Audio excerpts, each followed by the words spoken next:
قد كفاني علم ربي من سؤالي واختياري.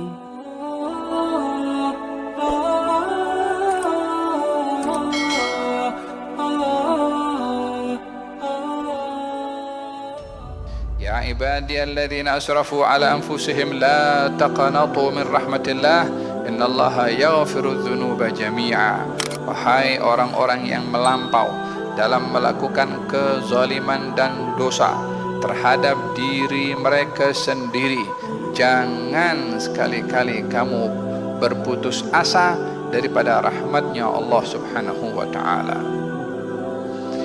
Ayat ini merujuk kepada orang yang putus asa disebabkan oleh kerana banyak dosa. Walaupun ianya bukan hanya terhad kepada orang yang banyak dosa saja putus asa. Di situ ada orang yang mungkin diduga dengan banyak hutang, dia putus asa. Mungkin ada orang yang ada masalah dengan keluarga, dia putus asa. Mungkin ada orang berhadapan dengan musibah, dia putus asa. Asbab untuk putus asa boleh bermacam-macam, tapi putus asanya tetap putus asa. Ayat ini melarang kita punya sifat putus asa apapun sebabnya, dengan mengatakan jangan kamu putus asa daripada rahmatnya Allah. Segala permasalahan yang ada di dalam hidup yang dilalui, tidak mungkin tidak ada solusi pada setiap permasalahan. Yang memiliki bumi adalah Allah, yang mentadbir bumi adalah Allah, yang menciptakan manusia adalah Allah, yang memegang dan mengawal hati, jiwa, fikiran manusia juga Allah Subhanahu wa ta'ala. Yang bermasalah dengan manusia, manusia itu adalah ciptaannya Allah. Allah mampu boleh berbuat apa saja dengan makhluknya. Yang ada masalah dengan masalah keuangan ataupun rezeki, yang memberi rezeki adalah Allah.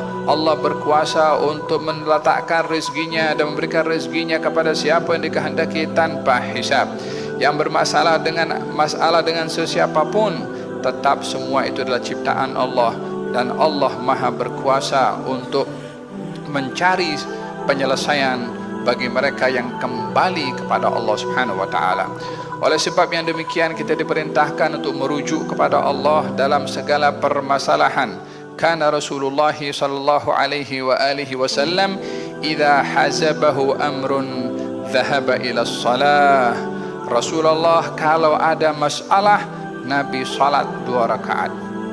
Apa saja masalahnya, pertama yang dilakukan adalah menghadap kepada Allah Subhanahu wa ta'ala. Sebab ingin mengajarkan kepada kita bahwasanya Allah itu Tuhan kepada segala-galanya, yang boleh menyelesaikan segala-segala permasalahan. Apa yang tak boleh diselesaikan oleh Allah Subhanahu wa ta'ala, hanya bagi manusia hendaklah kembali kepada Allah terlebih dahulu bila berhadapan dengan masalah, seperti diajarkan oleh Nabi sallallahu alaihi wa ala alihi wasallam.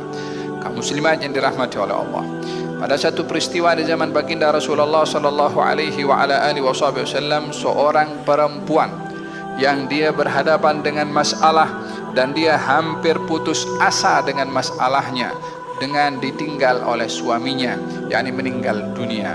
Ummu Salamah radhiyallahu anha wa ardhaha, sebelum menikah dengan Rasulullah diduga dengan dugaan yang bermacam-macam.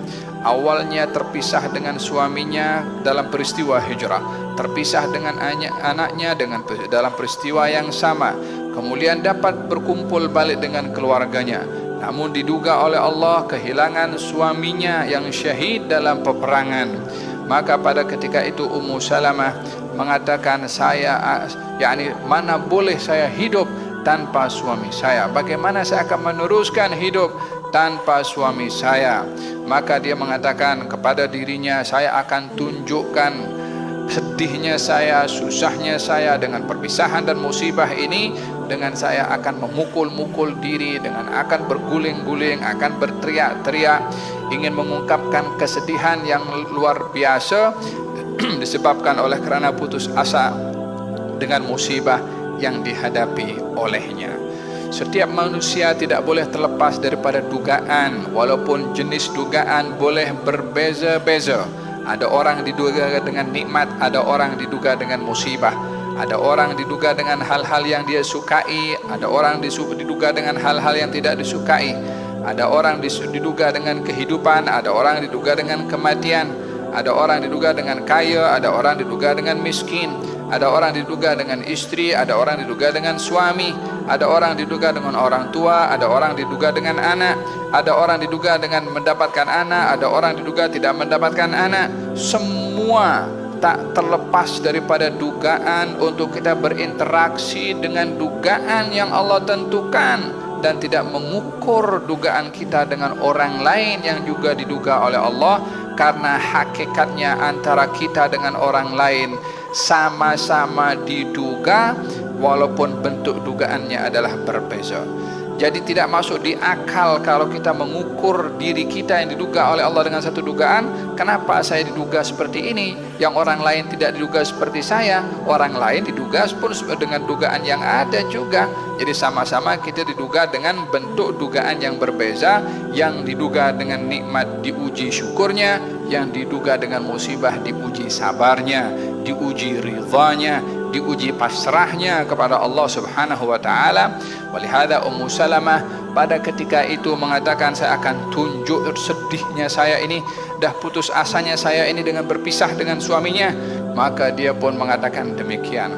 Berita sampai kepada Rasulullah sallallahu alaihi wa ala alihi wa sahbihi wasallam sebagai tanda perhatian Rasulullah khususnya kepada kaum wanita di dalam mengawal emosi dan juga berhadapan dengan hal psikologi tentang putus asa, dan ditanamkan oleh Rasulullah untuk lebih kepada redha, pasrah dan bertawakal serta berharap kepada Allah.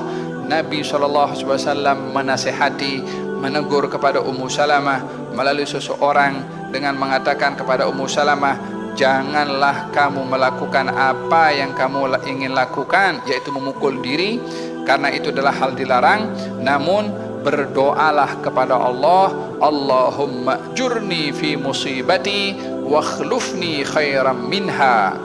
Wahai Allah, berikanlah ganjaran dan pahala kepada saya atas musibah yang menimpa kepada saya, dan anugerahkan kepada saya ganti yang lebih baik daripada musibah yang saya hadapi ini.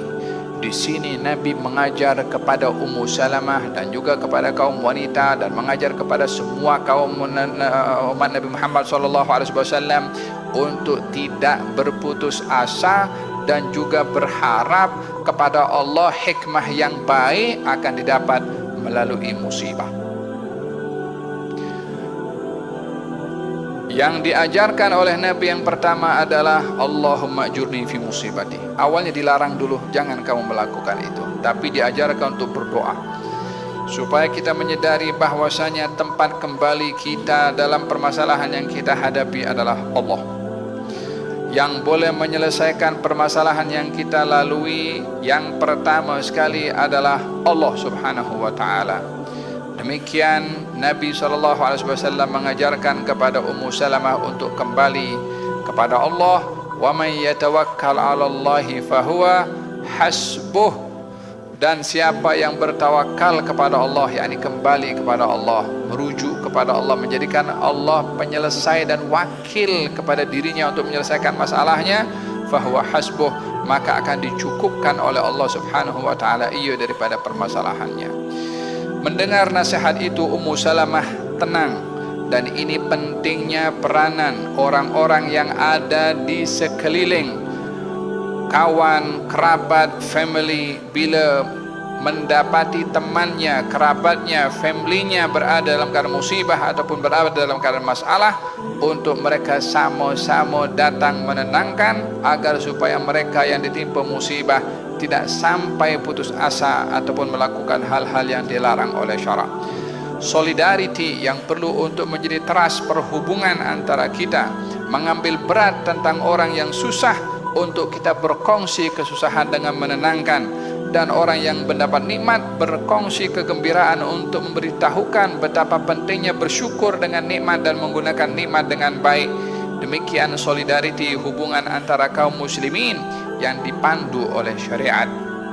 Maka dalam hal ini baginda Rasul tidak membiarkan Ummu Salamah melakukan hal yang salah diinginkan, namun ditegur oleh Nabi SAW. Maka Ummu Salamah pun mendengar teguran baginda Rasulullah SAW. Sebaik-baik hadiah yang layak diberi antara kawan dengan kawan, kerabat dengan kerabat adalah membimbing, menasihati hal yang baik, menyampaikan petunjuk. Itulah sebaik-baik hadiah yang perlu terjalin hubungan antara sesama kaum muslimin, khususnya terikat dengan kekerabatan atau kekeluargaan.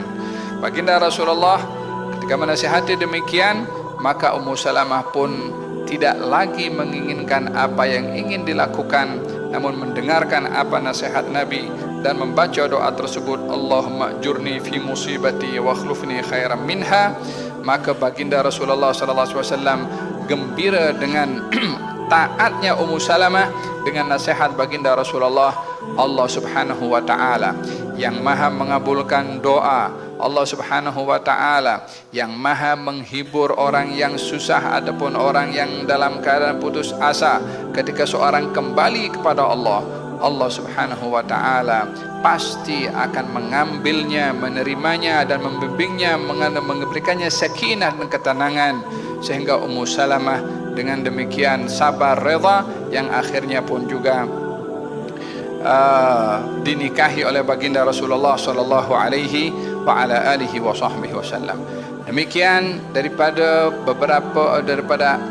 tarbiyah Nabi sallallahu alaihi wasallam kepada kaum wanita yang kita dapat contohi daripada Ummu Salamah.